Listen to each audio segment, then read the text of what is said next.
Sort of public humiliation makes affair recovery, I would say, almost 1,000,000 times harder. Have you been wondering how to break free from the affair once and for all? Now's the time to take back your life, your emotions, find happiness, joy, and fulfillment with your marriage. HealingBrokenTrust.com is the place where you can find resources to take the healing journey to the next level. You'll find incredible resources for every stage of your affair recovery journey. Connect with our team of qualified affair recovery therapists who stay current with the ever-growing, ever-changing affair recovery research that's available to help you heal wherever you are in the process. Take our home study course focused on helping you communicate and express yourself in a way that gets you what you want. You can also book an incredible one-on-one intensive retreat where instead of dragging out the pain over months or years, you can condense the time it takes to heal in just a matter of days using scientifically proven methods that work to help couples lower their guard, let go of the fear, melt the anger, and experience each other at a deep emotional level you may have never experienced before. So what are you waiting for? Go to HealingBrokenTrust.com. Welcome to Healing Broken Trust Podcast with Brad and Morgan Robinson. We are here in rainy Oklahoma. It is raining and flooding, and we're so glad to be inside talking with you guys today. But we have a very interesting topic: when the affair becomes public. Whether it's public to your family or public to the world, the tabloids, whatever it is, the affair is now public. And so we're going to talk about that. And whether you're a CEO of a large company, you're a doctor, pastor of a large church or a small church, a politician, television personality, actor, actress, whatever you are, when or if your relationship issues are made known to the public, there are several ways to maintain dignity, heal, and salvage the relationship if you choose to do so. And, even if you're the people next door, your relationship infidelities or problems are now public, this advice is going to help you to really move forward. And so let's talk about it. Brad, you want to kind of kick us off with some of the main points we're going to talk about? Yeah, sure. You're bringing up an interesting point. The public humiliation, whether it's a well-known person or it's somebody who is well-known in their community, in their neighborhood or in their church or in their workplace, any sort of public humiliation makes affair recovery, I would say, almost 1,000,000 times harder. Because those who discover an affair, those in general who haven't gone through it and who haven't lived through it themselves, they tend to think they know best on how you should respond and react. And so they see somebody at the office whose spouse has cheated on them, or they see a politician, or they see a Hollywood celebrity whose spouse or partner has been unfaithful to them, immediately assume this is what they should do. We kind of have this bias towards, well, if you leave, you got to be done, because that's what everybody says they're going to do once you cheat on me. That's the one unacceptable thing. So when there's that public humiliation, and once people know, that's part of what people are feeling is this external pressure that they've got to leave, they've got to be done. Right, so there's extra amount of pressure that's external and not just internal now. Mm-hmm. Yeah, and honestly, nobody may even be saying you should leave this person, but that's just the pressure that people put on themselves because we kind of assume that's what you're supposed to do. And now that it's public and it's out here, you've got to leave. Right, and there's probably more voices saying, you're crazy, why are you with them? And then as you go up the ladder of popularity, celebrity, as you move higher up that level of being well known, then you can find out on social media and tabloids people's opinions about your relationship and about you. And a lot of that can be really negative because you get a lot of people who just don't know anything about what it takes to. They just don't know. And so they're projecting their own values and beliefs onto you, but they have, honestly, usually very little life experience. Those who speak the loudest, those who are the most unaccepting and who speak the loudest, usually have the least amount of life experience. And as a result, they have the least amount of acceptance for other people's flaws That's a very good point. Also, you're saying that for those who are the loudest and the most critical are typically the ones who have the least amount of knowledge and the least amount of experience, the least amount of maybe wisdom or understanding of any sort. And they're the ones that are the most, that you're going to hear the most criticism and the most complaining because they have such a small perspective on things. Well, and the more you know about something, the more nuanced it gets, and the less black and white it gets. But when you've lived life and you've had experiences, the more gray things become. Right. And you can be a lot more generous with your grace and your mercy, it sounds like. Well, yeah, absolutely. And one of the things that makes it really hard, though, with an affair that's been public, one of the hardest parts is it becomes it's re-traumatizing. Okay, you see yourself on television. You hear people talking about it. You log into your Facebook account and you get private messages from people. It becomes re-traumatizing.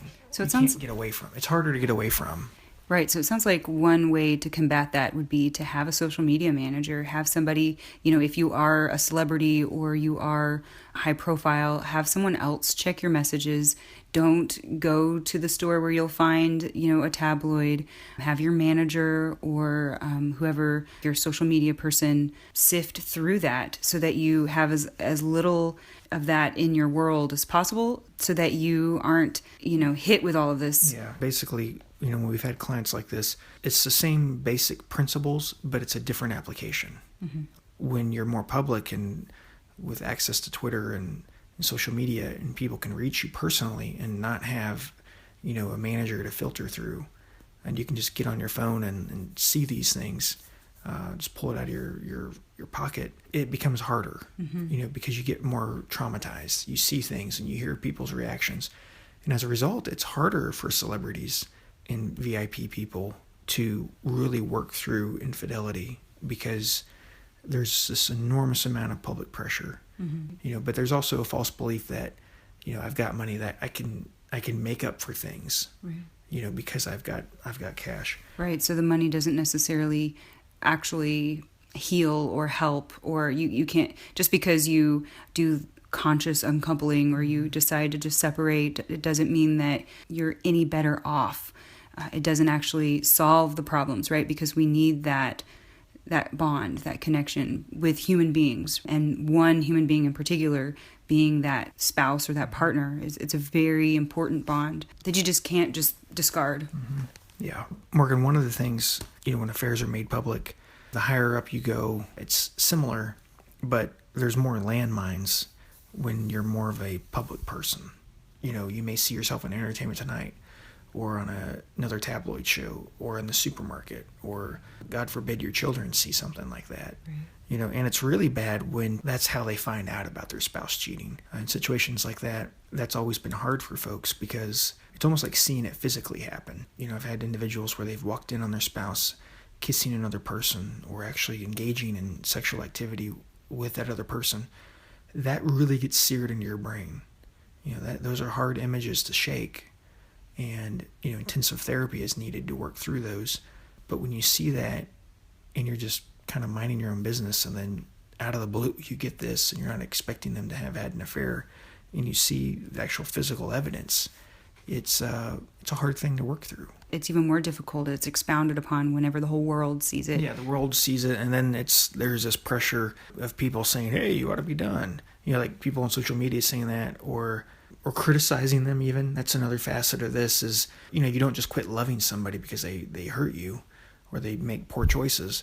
You don't just quit loving them and then they're blasting them saying that what a terrible human being they are and how horrible they are and how better you are off without them.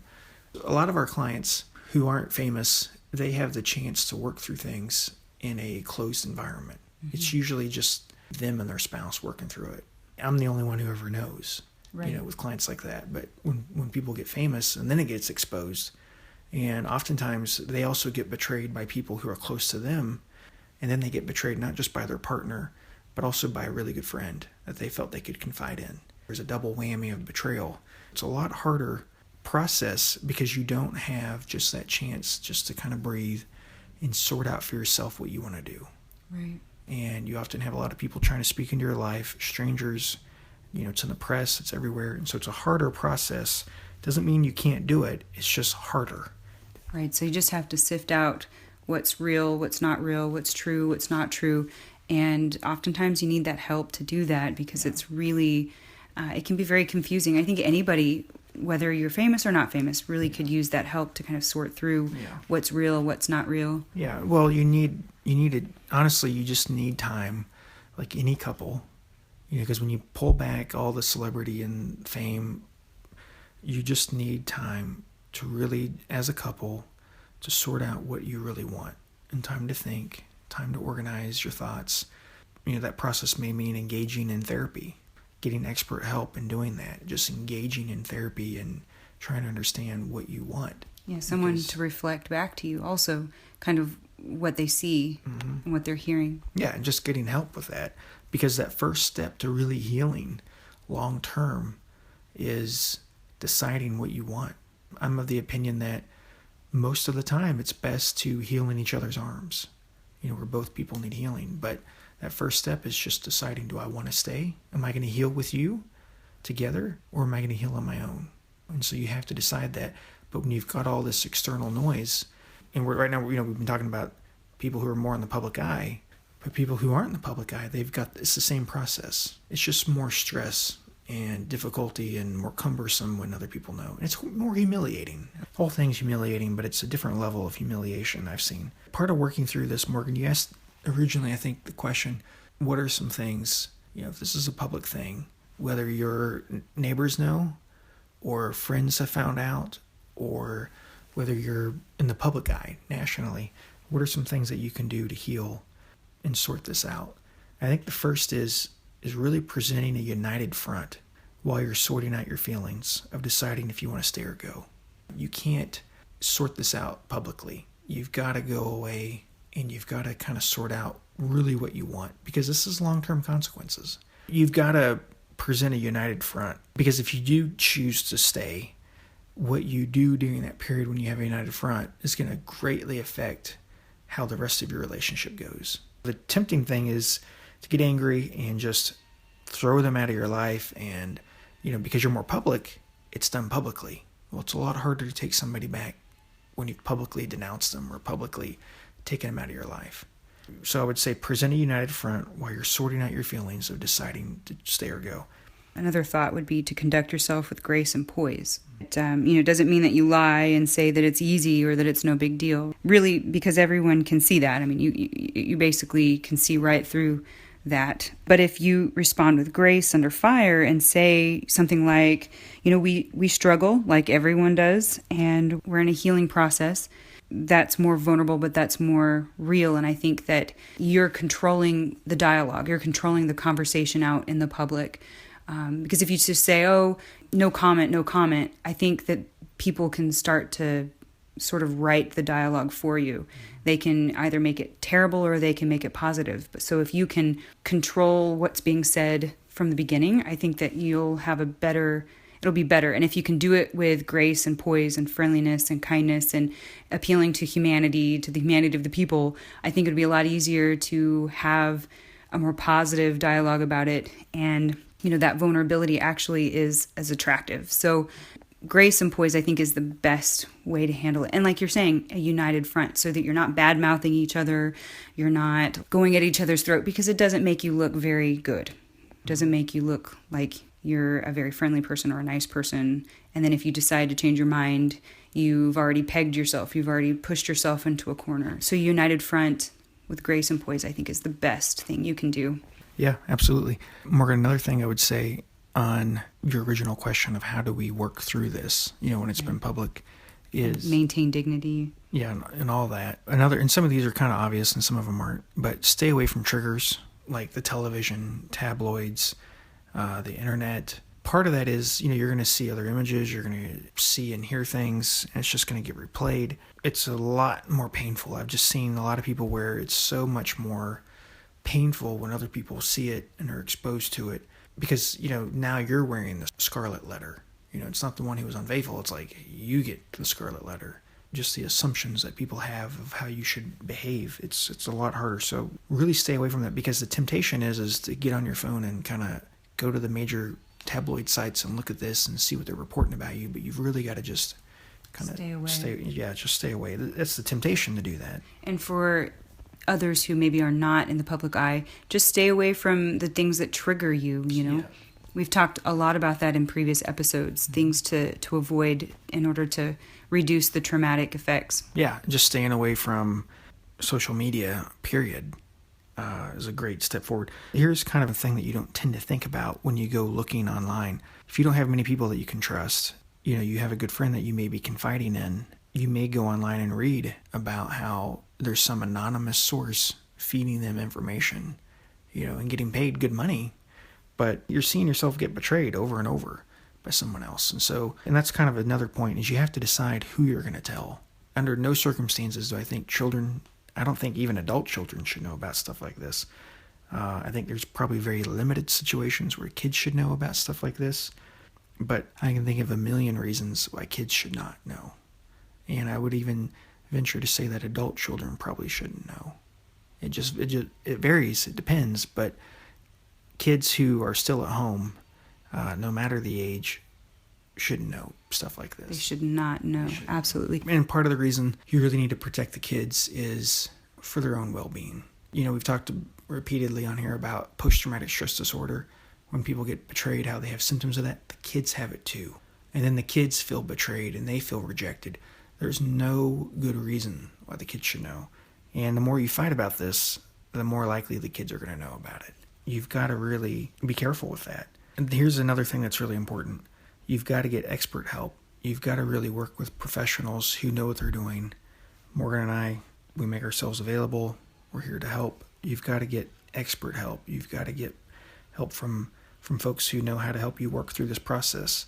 Whether you're a famous person or you're somebody who wants to keep their family together, you got to get help with this. Another thing that you need to do is you got to maintain close proximity to each other. You know, physical distance while trying to work on an affair is hard, because our spouse's presence after we've been betrayed is a healing presence. Even when you're not really getting along, their presence with you is actually better than their distance. Because when they're distant from you, that's when you get triggered, that's when you get reminders, that's when you have the most difficulty sleeping. It's hard.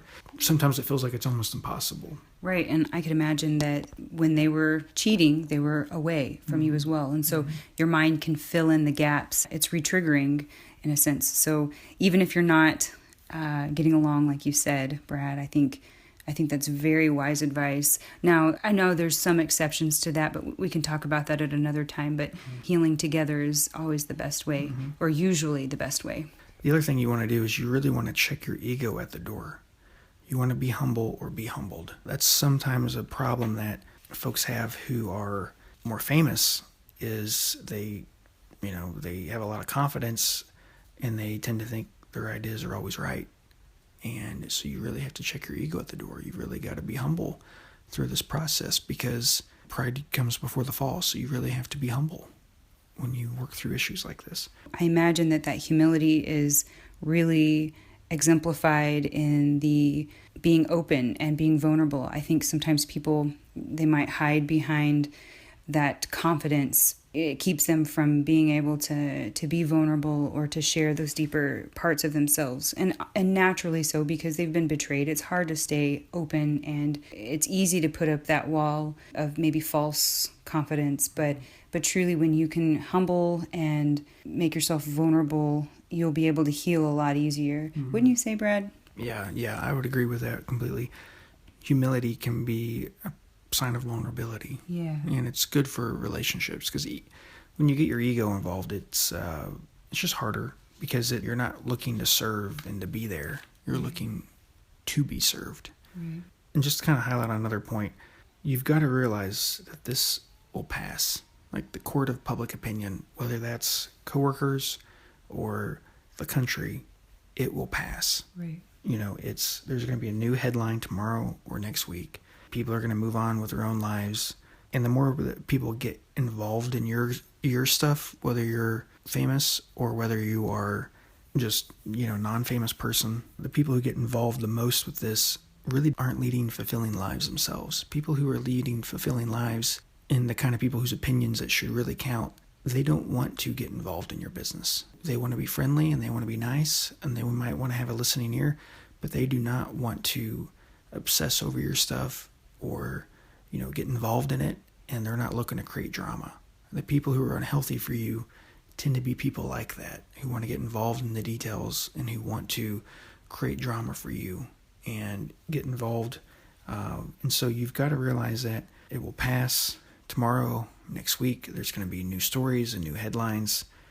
At best, it'll last maybe a week, maybe a few days. At worst, it'll last longer than that.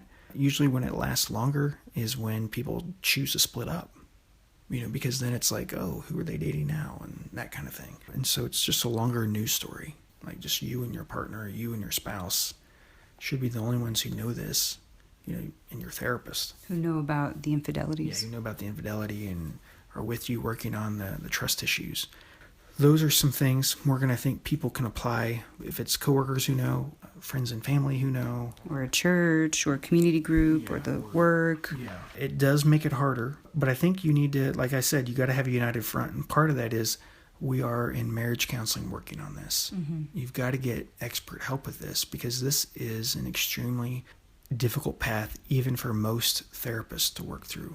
It's an extremely difficult path for therapists to even work people through this, because you're helping people work together where generally the one who was unfaithful has some sort of resentment towards their spouse and they don't trust the one who they betrayed.